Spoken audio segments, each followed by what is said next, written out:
Começando então mais um CaciCast, e na nossa conversa de hoje nós abordaremos um assunto que é uma mescla de prevenção, segurança e meio ambiente. Pois é, nós vamos falar sobre as descargas elétricas atmosféricas ou descargas atmosféricas, os raios. É um tema de grande importância, já que esses fenômenos trazem impactos consideráveis para o ser humano e para o planeta como um todo. Mesmo sabendo que trata-se de um fenômeno natural e não tem como ser evitado, muitas pessoas subestimam o poder desse fenômeno. Aqui quem vos fala é Marcelo, sou técnico de segurança, bombeiro civil, gestor ambiental, entre outras coisas. As descargas atmosféricas ou os raios, conforme eu já comentei, popularmente chamado, são fenômenos climáticos. E são os fenômenos climáticos mais impressionantes, imponentes e belos que a natureza pode nos propiciar. Desde os primórdios, nossos antecessores já se maravilhavam com esses fenômenos, a depender das suas culturas, relacionavam essas situações com manifestações divinas, os deuses, como representações de poder, manifestações de ira, entre outras situações. Depois de algumas centenas de anos com a evolução, o ser humano foi evoluindo, foi possível entender esse processo e conseguir determinar, pelo menos ter uma ideia da sua origem. E isso se deu em meados ali do século XVIII, com os estudos de Benjamin Franklin. Aquele famoso experimento da pipa durante uma tempestade. Isso é até abordado aí em assuntos de ensino médio, Ele fez uma pipa subir aos céus por meio de um fio de metal conectado a uma chave de metal. Ele conseguiu transferir a carga do fio de metal para uma garrafa chamada garrafa de Leyden. É um tipo de acumulador, um capacitor, um acumulador de carga elétrica. E concluiu que a carga dos raios era como qualquer outra carga elétrica comum. E isso explicou como esse fenômeno acontecia e as suas consequências de afetar bens materiais e principalmente provocar perdas de vidas humanas, inclusive dando subsídio para se conseguir desenvolver formas para diminuir esses impactos. Afinal, já sabíamos como isso tudo acontecia. As descargas atmosféricas elas podem ser geradas por diversos motivos. Erupções vulcânicas, incêndios florestais intensos, tempestades de neve, inclusive tempestades de poeira. Mas essas são ocorrências mais raras. Normalmente, os raios ou descargas atmosféricas ocorrem, na sua grande maioria, na formação de nuvens, especificamente uma nuvem chamada cumulonimbus, ou também a chamada nuvem de tempestade, que, se diga de passagem, estão cada vez mais frequentes e extremas, muito provavelmente em função das mudanças climáticas, alterações no clima do mundo. Mas isso é uma outra história, talvez para um outro episódio. Vou voltar aqui para o nosso assunto da nuvem cumulonimbus. Esse tipo de formação é responsável inclusive por outros fenômenos naturais que ameaçam ali a vida e o meio ambiente. São formadores de furacões, tornados, chuvas torrenciais, tempestades de granizo e os raios, causadores aí de choques elétricos, de descargas elétricas, em função de uma característica inerente a esse tipo de formação, que é uma formação vertical, ou seja, esse tipo de nuvem forma correntes de vento ascendentes e descendentes de seu interior. E isso acontece em função das variações de temperatura entre a superfície da Terra e a atmosfera superior, a troposfera, que possuem as características de se mover em altas velocidades, movimentando partículas de gelo, neve e gotículas de água, que são originadas por consequência da evaporação dos corpos hídricos, dos rios, lagos, e pela transpiração das plantas, a famosa evapotranspiração, e que ficam concentrados dentro da nuvem.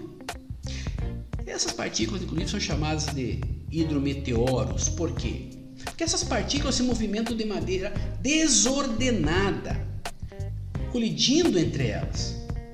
E elas, com essas colisões, se carregam eletricamente Essa é uma explicação que o Dr. Silvério Visaco, professor, né, na Universidade Federal de Minas Gerais, traz.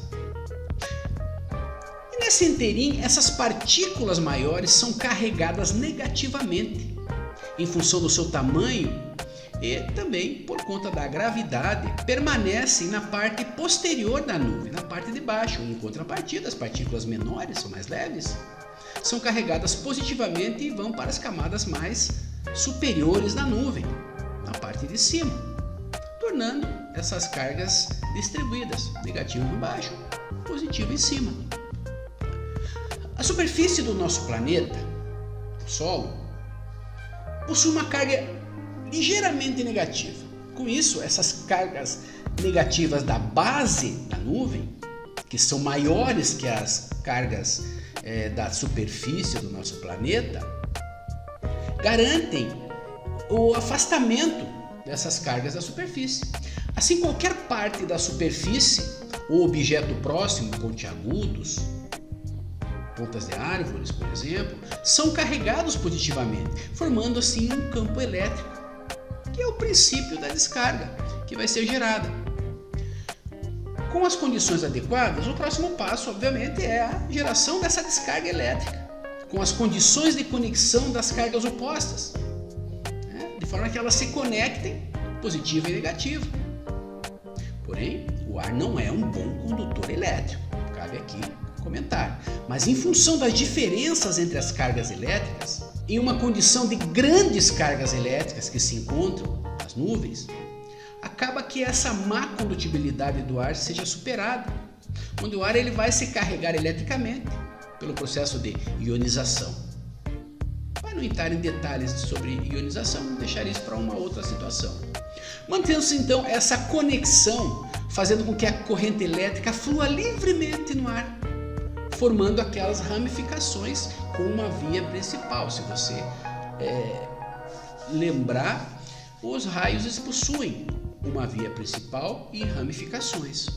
Quando essa via principal da passagem está aproximadamente a 50 metros, aproximado, né, de estabelecer uma conexão entre as cargas, ou seja, a carga que está na superfície positiva, elas são atraídas e geram assim a corrente elétrica, ou seja, a descarga elétrica, que pode ser ascendente ou descendente. Tá? O raio pode sair de baixo, como pode vir de cima. Depois da descarga elétrica principal, a inicial, a nuvem em questão ainda pode ter um excesso de cargas negativas, que podem influir também nesse mesmo canal, nesta mesma via principal, gerando assim uma segunda, uma terceira, até mesmo uma quarta descarga elétrica consecutiva. Então essa é a ideia de como funciona, uma maneira mais básica de se explicar, como funciona o processo da formação de um raio. E o que é gerado durante esse processo? Alguns nomes ali que o pessoal confunde um pouco. O que são raios? São as descargas elétricas propriamente ditas. Esse processo todo que eu expliquei agora há pouco. Já relâmpagos são diferentes. É a energia visível resultante da descarga elétrica, né, da descarga atmosférica. E já o trovão é o som causado pela descarga elétrica, né, pela descarga atmosférica, devido ao aquecimento do ar presente no canal de descarga, ou seja, naquele feixe. Então aquilo, em função do aquecimento do ar, existe uma emissão de um ruído estrondoso, né? O famoso trovão. De acordo ainda com o pesquisador Dr. Silvério, a distribuição geográfica das descargas está muito ligada à orografia e à dinâmica do local das tempestades, ou seja, o funcionamento do clima das regiões e o próprio relevo, as montanhas, enfim. Porém, as regiões tropicais são mais caracterizadas por uma frequência, vamos dizer assim, mais alta de descargas descendentes, que é o nosso caso aqui no Brasil. Enquanto as zonas extratropicais, que são diferentes, com temperaturas mais baixas, por isso, há uma descarga maior ascendente. Então, no Brasil, é uma das regiões com mais ocorrências de cargas, né, ou de descargas atmosféricas descendentes. Cabe aqui comentar que existem vários instrumentos e metodologias que são utilizadas pelos pesquisadores para medir e determinar as localizações de maior incidência de descargas atmosféricas. Inclusive, os satélites que com seus sensores permitem a conclusão, né, onde mais pode ocorrer ou onde mais ocorrem descargas atmosféricas. E conclui-se também que em regiões mais específicas, como as regiões tropicais, principalmente entre os trópicos de Câncer e Capricórnio. Os impactos das descargas atmosféricas podem ser significativos, muito significativos, tanto para a segurança humana, como também para os biomateriais. Nós já falamos disso anteriormente.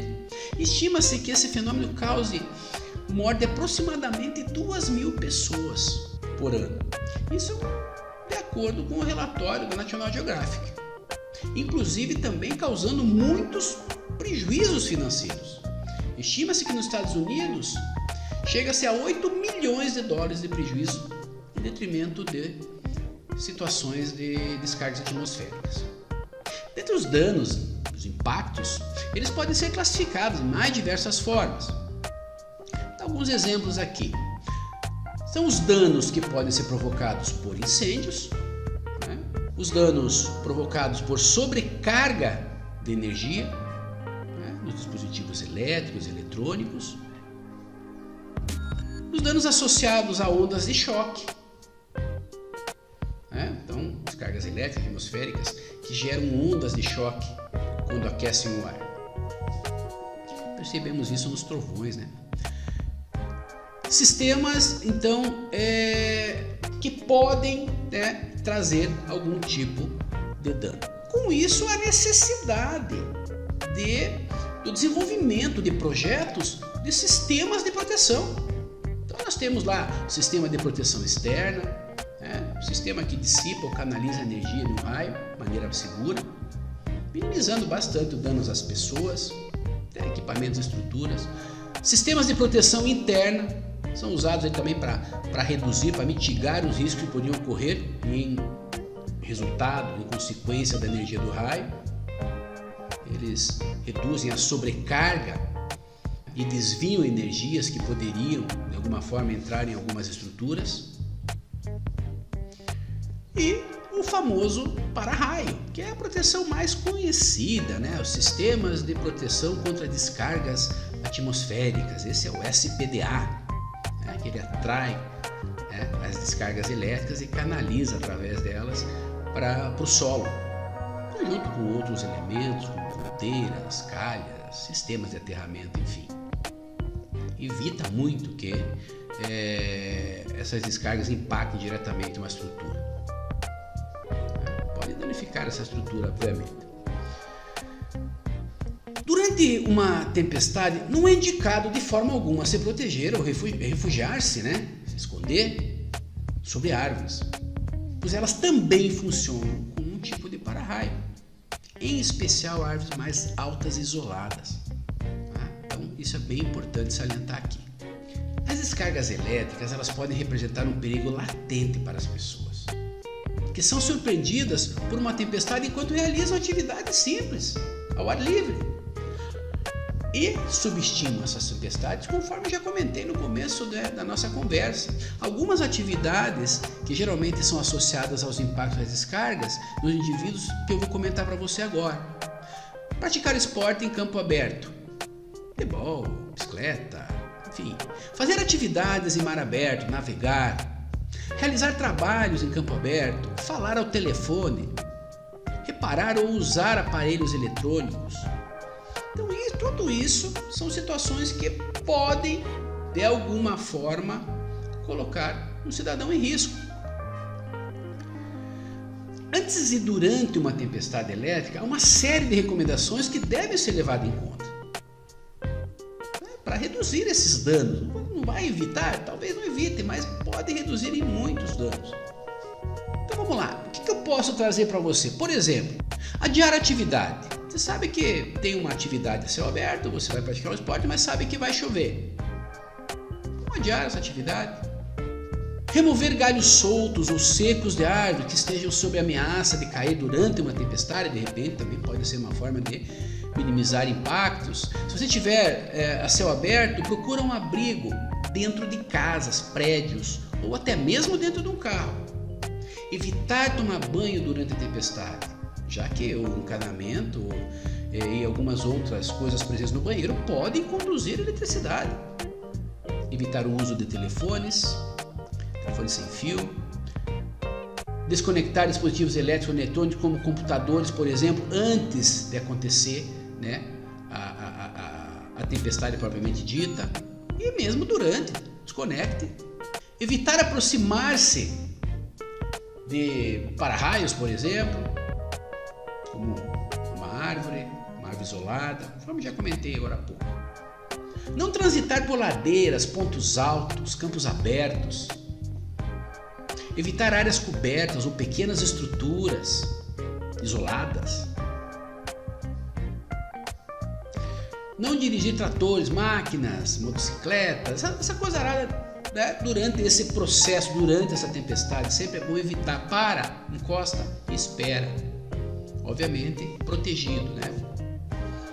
Motocicleta, por exemplo, está exposto. Se estiver perto da floresta, busque refúgio. Área onde haja pequenos arbustos. Se for uma casa, melhor, mas se você está numa situação que você não tem o que fazer, pequenos arbustos. Em áreas abertas, se for possível, ir para lugares mais baixos, terrenos, pequenos vales, se possível. Se estiver em mar aberto, volte para a terra firme o mais rápido possível e busque refúgio. Se estiver tomando banho no mar ou no rio, saia imediatamente do local. Para o refúgio também. Então, existe uma série de recomendações que são muito comentadas, né? E que cabe aqui uma reflexão de não subestimar essas condições. Uma tempestade, apesar de trazer muitas vezes um espetáculo maravilhoso, ela pode trazer também uma condição de grande risco para você. Muito bem, então finalizamos mais um CaciCast. Espero que esse assunto tenha sido útil para você. Agradecemos mais uma vez, lembrando que estamos presentes nas redes sociais e em várias plataformas de áudio. Se puder nos curtir, por favor, nos seguir, agradecemos. Se quiser deixar algum comentário, fique à vontade. Um abraço e lembre-se, quem conversa, aprende.